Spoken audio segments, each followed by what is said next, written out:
and amen. Hallelujah. Praise God. Tunay nga palakpakan natin ang Panginoon. Let's give God the highest praise and honor. Hallelujah. Sa ating mga buhay. Oh, hallelujah. Praise God.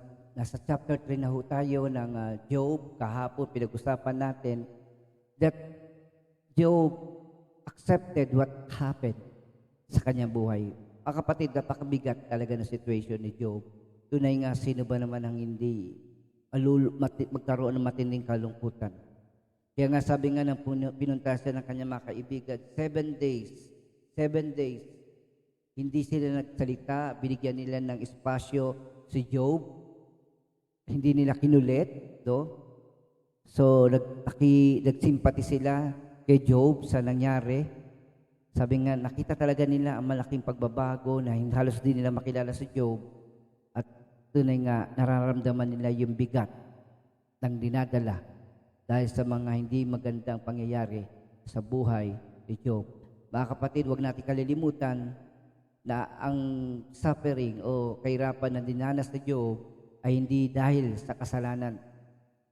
Sabi nga natin dito mga kapatid, na ang suffering ng tao, ang isa sa pinanggagalingan ay ang kaaway, si Satan. Okay? So, praise the Lord. So, sa to, sabi ng Job chapter 3, so after 7 days,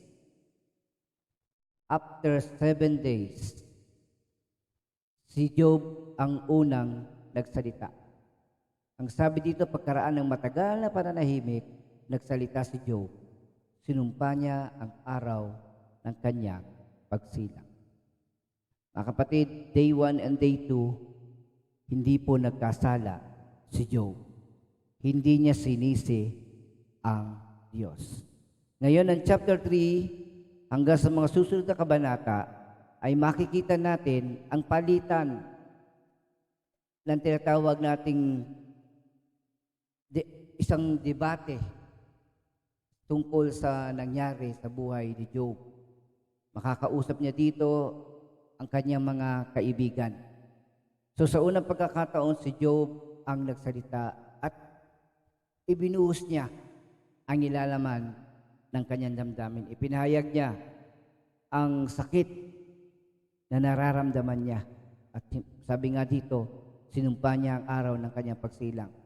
Mga kapatid, kapag ang isang tao ay nakaranas ng mga katulad na pangyayari kay Job, at sabi nga, andun ang pagluha, andun ang matinding kalungkutan. Mga kapatid, pag lumapit tayo at tumulong sa mga taong ito, wag ho natin silang kontrolin. Wag natin pigilin kung nais silang umiyak. Wag natin pigilin kung nais silang magpahayag ng kanilang damdamin. Sapagkat sa pamagitan nito, sila po ay napalalaya natin. At tunay nga, iko-correct natin kung may mali silang nagagawa. Sabi nga natin, kapag ang isang tao gustong umiyak, sige, allow them. Kailangan ma-release niya yun. Lalo na kapag sa galit, pwede, sabi nga natin, allow them to express themselves, but huwag nyo lang hayaan nasaktan nila ang sarili o ang iba. Praise God. Sana maintindihan natin mga kapatid na ibinuhos ni Job sa kabanatang 3 ang kanyang saloobin. No, ito lang yung time na kung saan ibinuhos niya at pinahayag sa harap ng kanyang mga kaibigan at sa harap ng Diyos ang kanyang damdamin. At sabi dito, sinumpa niya ang araw ng kanyang pagsilang. Ito ang kanyang sinabi, verse 2, verse 3, hindi na sana ako pinanganak at sana'y hindi pinaglihi. Nabalot sana ng kadiliman ng araw na yaon. O Diyos, huwag nang alalahanin. Sana'y lubos ng malimot. Nanatili sana ito sa lambong ng kadiliman, na balot ng ulap, hindi sinikatan ng araw. Sana'y nalagas ito sa tangkay ng panahon at hindi na napabilang sa aklat ng kasaysayan. Ang gabing yaoy ibilang sa wala. Sumpain ito ng mga salamangkero na pagpapabait ng mga dambuhala. Hindi na sana sumikat ang tala sa umaga. Sana ang gabi hindi na naging umaga. Hallelujah. Sumpain ang araw ng aking pagsilang na naghatid sa akin ng ganitong kahirapan. Praise God.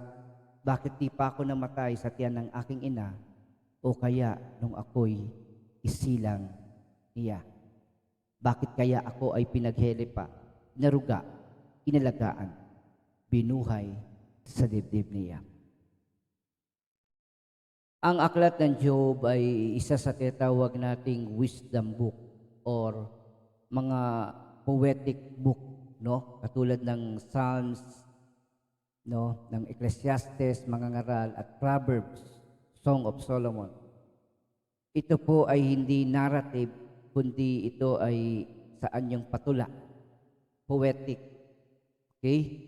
Kaya sabi nga, dapat intindihin natin ito ayon sa context, do hindi naman mahirap intindihin ang mga bagay na ito. Unang-una, sana, sabi nga ni Job, hindi na dumating yung araw na sinilang siya. Bakit po niya sinabi yan? Bakit niya sinumpa ang kanyang pagkasilang? Sapagkat pinakamasakit ito talaga yung nangyari sa kanyang buhay. Yung mawalan ng pamilya. Di bali na sa mga property, di bali na sa kabuhayan, pero yung kanyang mga anak, lahat walang natira. Napakahirap noon, mga kapatid, no? So, nandun yung pagsisisi, andun yung kanyang di niya maintindihan. Sana maintindihan natin na kaya niya ito nasabi sapagkat hindi niya pa nalalaman ang kalooban ng Diyos. Naniniwala siya sa iisang Diyos, no? At tunay nga na sa oras ito, hindi man niya sinumpa ang Panginoon o sinisi ang Panginoon, isinumpa naman niya ang araw ng kanyang pagsilang.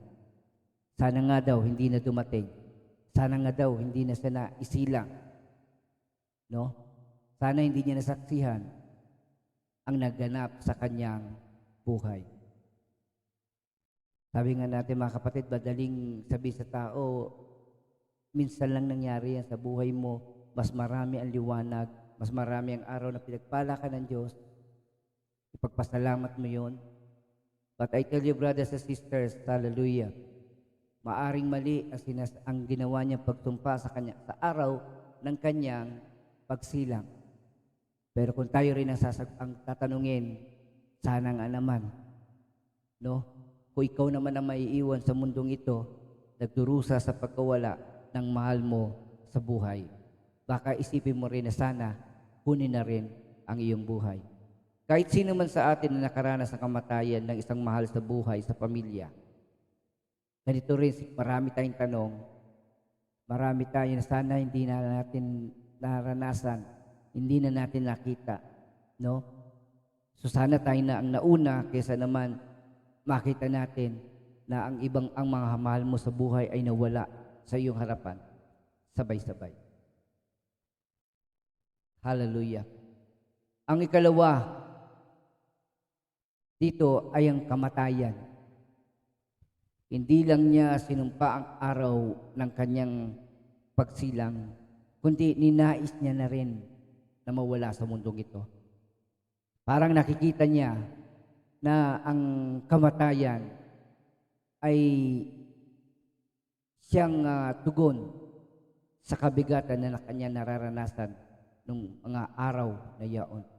Job 3:14, katulad ng mga hari at tagapamahalang pumanaw na nagtayo ng mga palasyo ng kanilang kapanahunan. Sana tahimik na ako, tulad ng mga pinunong nakapag-imbak ng ginto at nakatipon ng maraming pilak. O tulad ng mga sanggol na patay ng ipanganak. Yamang sa libingan, wala ang gumagawa ng kasamaan. At ang mga taong paghal ay nagpapahingalay o nakakapagpahinga na. Doon pati ang mga bihag ay wala ng ligalig, wala ang mga sigaw at utos na mabalastik. Ang mga aba at mga dakila ay sama-sama na roon. Wala nang alipin, wala na ring Panginoon. Hallelujah. Bakit pa isinilang kung magdurusa rin lang? At bakit pa binuhay kung daranas ng kahirapan? Kamatay ay hinahanap, ngunit hindi masumpungan. Hinuhukay, dinudulang, parang isang kayamanan. Sa kanila iubot tamis nitong kamatayan. Bakit pa isinilang ang tao kung wala rin lamang kaginhawaan?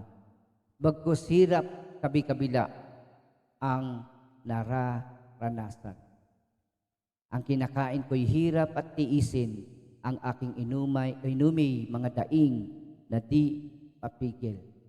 Pagkat ang iniwasan ko, ang siyang nangyari sa akin, ang dumating sa buhay ko'y ayaw kong sapitin. Hindi ako matahimik at hindi mapalagay, di rin makatulog kahit na sandali lang. Hallelujah. So, nakikita natin ang kahirapan na nararanasan ng mga tao na nawalan ng mga mahal sa buhay. Mga tao na dumanas sa matinding kahirapan. Hallelujah. Tunay nga, marami silang bagay na nais. Una, ayaw nila ng sakit. Ayaw nila yung naranasan ni Job. At masiniling pa nila na sila'y mawalan ng buhay. Isa lang bagay ang pinangawakan natin dito, unang-una, hindi nagplano si Job na mag-suicide. Hindi niya pinlano na wakasan ang kanyang buhay. Hiniling niyang siya'y mamatay, pero ito'y sa paraan na natural. Na kung kukunin na siya ng Diyos, ay kunin na siya. Kung wawakasan ang kanyang buhay, wakasan na, sapagkat sa tingin niya, ang mga bagay na naranasan niya sa lupa ay magkakaroon ng katapusan pag dumating ang kamatayan. Brothers and sisters, isang beses lang ang tao ay mamamatay at pagkatapos ito ang paghuhukom. Alam naman natin na si Job ay isang mabuting tao at alam natin siya'y maliligtas ayon sa salita ng Diyos. Kaya lang nakakalungkot na yung konsepto nila na sa kamatayan wala ng hirap, sa kamatayan ay wala ng pagdurusa. Ang nakakalungkot ay kung hindi sila nakaranas ng kaligtasan dito sa lupa sa pamagitan ng Panginoon Kristo, so sila ay patungo sa walang hanggang kahirapan, pagdurusa sa dagat-dagatang apoy ng impyerno. Ang inaakala nilang wakas ng paghihirap ay ang pagsisimula ng walang hanggang kaparusahan, ay ikalawang kamatayan sa dagat-dagatang apoy ng impyerno. Mga kapatid, hallelujah. Ang narinig pa lang ang nabasa pa lang natin ay ang panig ni Job.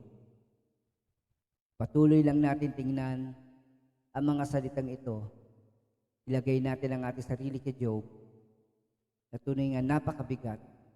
Inuunawa natin si Job. Pero mga kapatid, huwag natin kakalimutan, huwag tayong tumingin doon sa hindi magandang sitwasyon. Una, ang sabi ng Roma 8:18, saganang akin, ang mga pagtitiis sa kasalukuyan ay hindi maihambing sa ihahayag na kalwalatian sa atin. Dahil nakatutok tayo sa mga kabigatan, sa kahirapan na dinaranas natin.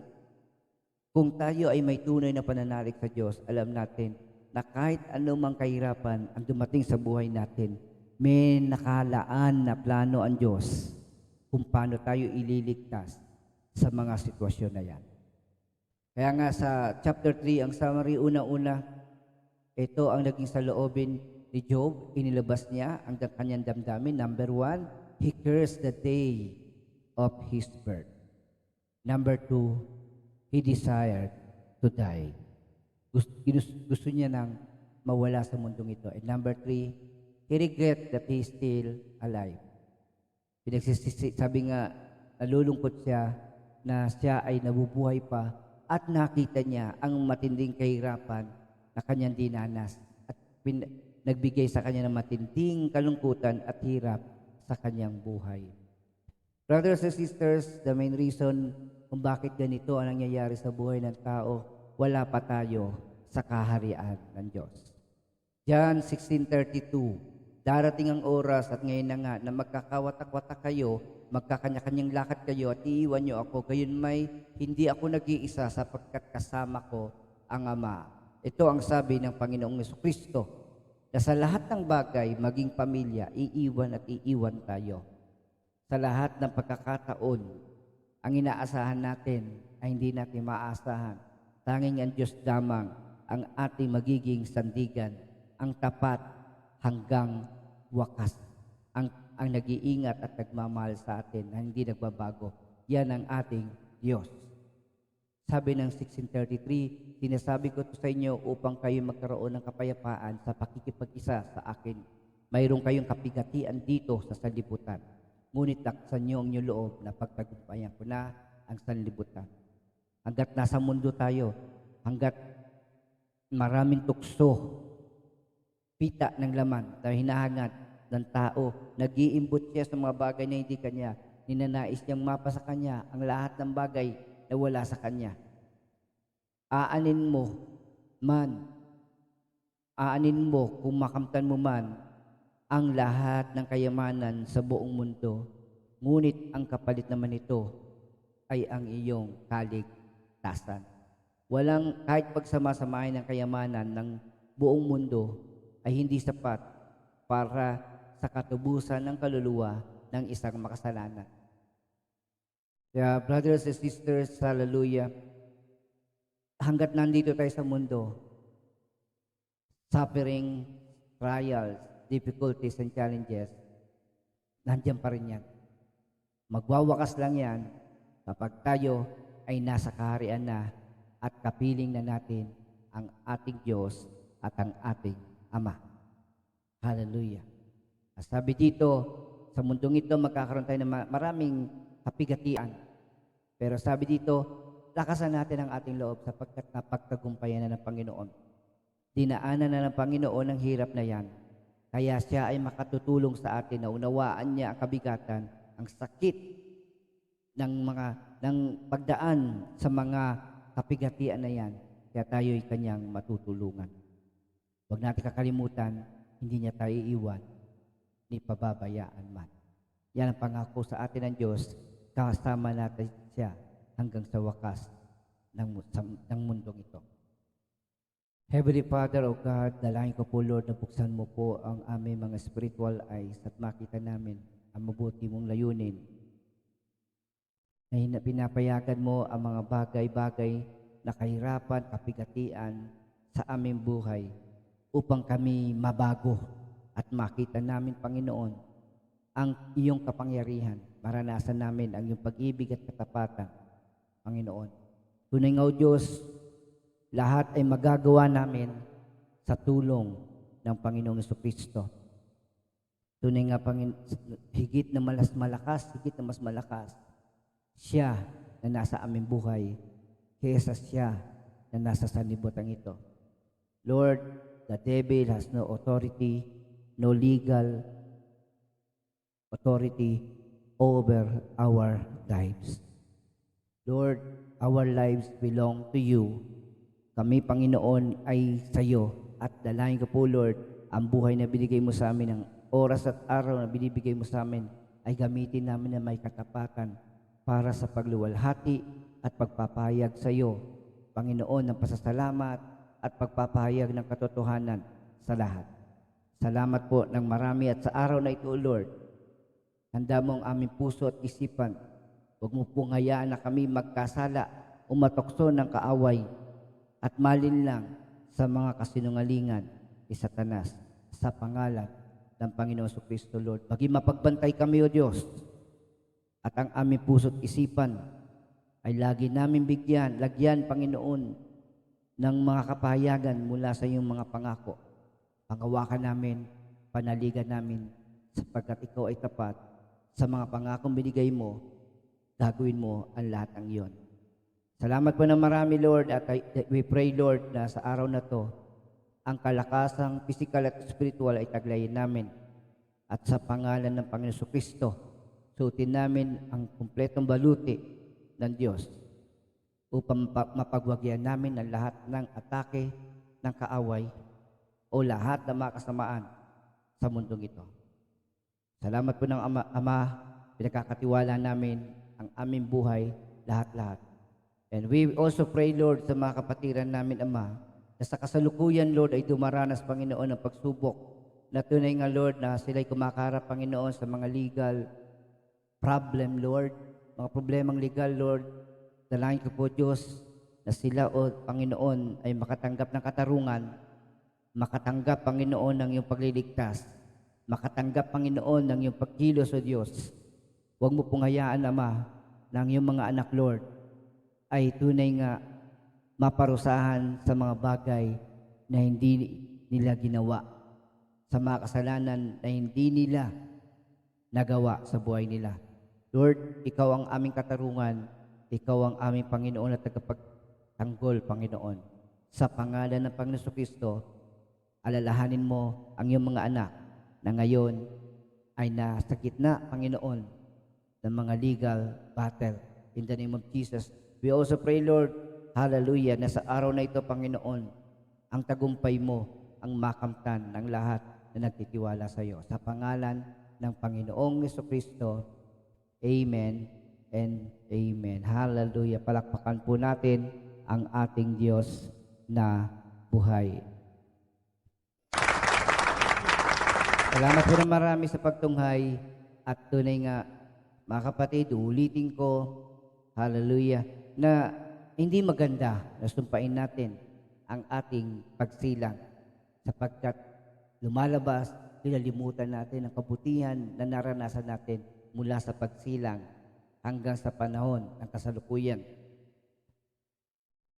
Pinahayag lamang ito sa Bible, pinahayag lang dito, kapatid, that si Job ay hindi isang tao na hindi nagkakasala o hindi nagkakamali o matibay o walang imperfection. Nakita natin dito si Job na tunay nga, sa kabila na hindi niya sinisi ang Panginoon at hindi niya sinumpa ang Panginoon, hindi siya nagkasala sa harapan ng Diyos. Pero sa pagkakataong ito, alam natin na may mga kaisipan na mali na nais ng Diyos ituwid. Katulad sa buhay natin. Kung ito ang nais mo, sinumpa mo ang lahat ng bagay sa buhay mo at sinumpa mo ang araw ng pagsilang mo at ninais mong mawala na sa mundong ito, kapatid, I tell you, mag-isip-isip ka, kapatid, sapagkat we are not talking about one day. We are talking about eternal life. We are talking about eternal damnation in hell. Humiling ka ng kamatayan, handa ka ba ang humarap sa pagkahatol ng Diyos? Kapatid, kung si Kristo ay nasa puso mo at si Kristo ay pinananaligan mo, ikaw ay ligtas at hindi nahatulan. Huwag po natin makakalimutan niya, mga kapatid, na sa mundong ito may pagsubok, pero kapatid, ang hirap na dinaranas natin sa mundong ito ay hindi maikukumpara sa kaluwalhatian na darating sa inaharap. Sabi nga, kung dito sa mundong ito yung dumanas sa niyang kahirapan, sa langit, tayo'y daranas ng comfort, kabaliktaran ng buhay dito sa mundong ito. God bless you at lagi tayo manalig sa ating Diyos sa buhay. Sa Kanya lang ang papuri. Magandang umaga.